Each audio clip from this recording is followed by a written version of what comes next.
মমতা বন্দ্যোপাধ্যায়ের আজ সফরের দ্বিতীয় ও শেষ দিন। ইলামবাজারে মুখ্যমন্ত্রীর প্রশাসনিক বৈঠক। বীরভূমে 781 প্রকল্পের উদ্বোধন করবেন মুখ্যমন্ত্রী মমতা বন্দ্যোপাধ্যায়। আজ ইলামবাজার রাইস মিল মাঠে এক গুরুত্বপূর্ণ প্রশাসনিক বৈঠকে অংশ নিতে চলেছেন রাজ্যের মুখ্যমন্ত্রী Mamata Bandyopadhyay.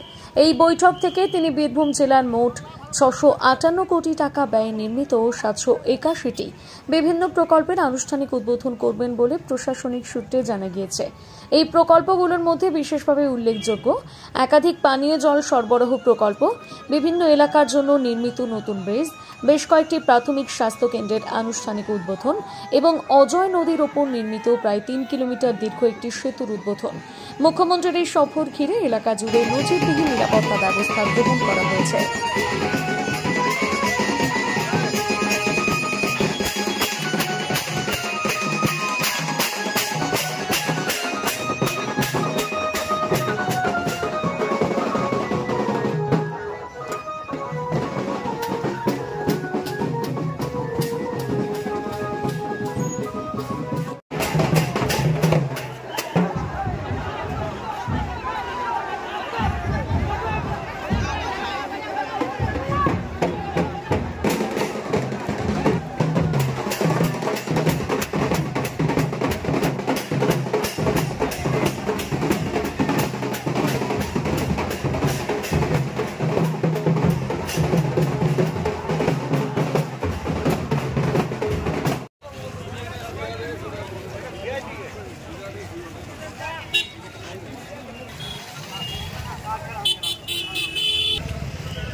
Audio clear noise, भालो करे शোনা যাচ্ছে।